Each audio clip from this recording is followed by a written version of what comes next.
Royal challengers ബാംഗ്ലൂരുവിന്റെ വിജയാഹ്ലാദത്തെ തുടർന്നുള്ള തിക്കിലും തിരക്കിലും പെട്ട് 19ഓളം ജീവനുകൾ നഷ്ടപ്പെട്ടത് വളരെ ദുഃഖകരമാണ്. സംഘാടകരുടെ പോരായ്മയും അനാസ്ഥയും തന്നെയായിരിക്കാം അത്തരത്തിലൊരു അപകടം നടക്കാൻ പ്രധാനപ്പെട്ട ഒരു കാരണം. എന്നാൽ കർണാടകത്തിലെ BJPയുടെ ആവശ്യം ആ ചിന്നസ്വാമി സ്റ്റേഡിയത്തിൽ നടന്ന അപകടത്തിന്റെ പേരിൽ കർണാടക മുഖ്യമന്ത്രി സിദ്ധാരാമയ്യ രാജിവെക്കണമെന്നുള്ളതാണ്.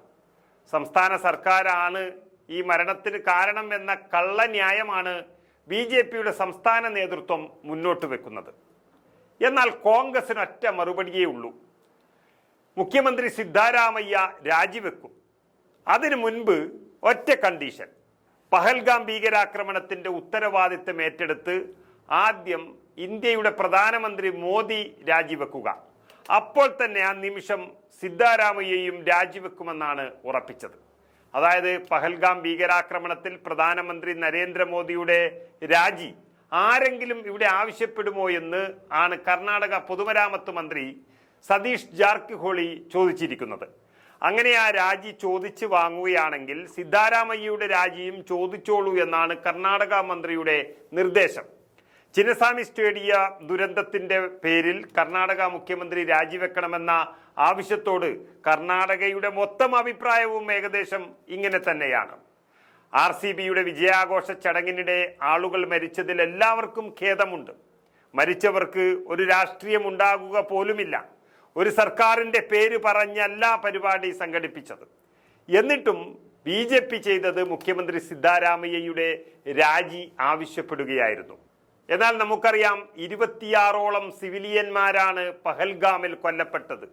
ഒരു കുറ്റവും ചെയ്യാത്തവർ, ടൂറിസത്തിന്റെ പേരിൽ അവിടെ എത്തിയവർ. അത് തികച്ചും നരേന്ദ്രമോദിയുടെ പേരൊക്കെ പറഞ്ഞാണ് ഭീകരവാദികൾ ആക്രമണം നടത്തിയത്. എന്നിട്ട് പോലും അതിന് പ്രതിപക്ഷ പാർട്ടികൾ ആരെങ്കിലും ആ പ്രധാനമന്ത്രിയുടെ രാജി ആവശ്യപ്പെട്ടിട്ടില്ല. അങ്ങനെ ചിന്തിച്ചിട്ട് പോലുമില്ല. എന്ന് മാത്രമല്ല, കോൺഗ്രസ് നേതാക്കളും പ്രവർത്തകരും ഒന്നടങ്കം ഒരേ മനസ്സോടെ ആ കേന്ദ്ര സർക്കാരിനും മോദിക്കും ഒപ്പം നിൽക്കുകയായിരുന്നു അപ്പോൾ ചെയ്തത്. ഇവിടെ RCB ചിന്നസ്വാമി സ്റ്റേഡിയത്തിൽ പരിപാടി നടത്തിയതിൽ വീഴ്ചയുണ്ട് എന്നതിൽ 100% ശരിയാണ്. എന്നാൽ ആ പരിപാടിക്കാരാണ് അനുമതി തേടിയതെന്നും ആരാണത് കൊടുത്തതെന്നും ഇപ്പോഴും വ്യക്തമായിട്ടില്ല. പഹൽഗാം ഉൾപ്പെടെയുള്ള സ്ഥലങ്ങളിൽ ഭീകരരുടെ സാന്നിധ്യം ദിവസങ്ങൾക്ക് മുൻപ് തന്നെ റിപ്പോർട്ട് ചെയ്യപ്പെട്ടതാണ് പറയുന്നത്. എങ്കിലും രാജ്യത്തിനെതിരെ ഭീകരാക്രമണം നടത്തിയതിൽ രാജ്യത്തെല്ലാവരും ഒറ്റക്കെട്ടായി നിന്നു. അതിലും BJP പ്രതിപക്ഷത്തായിരുന്നു എങ്കിൽ ഒരുപക്ഷെ പ്രധാനമന്ത്രിയുടെ രാജി ആവശ്യപ്പെടുമായിരുന്നു. അവർക്ക് മുഴുവൻ രാഷ്ട്രീയം മാത്രമേയുള്ളൂ.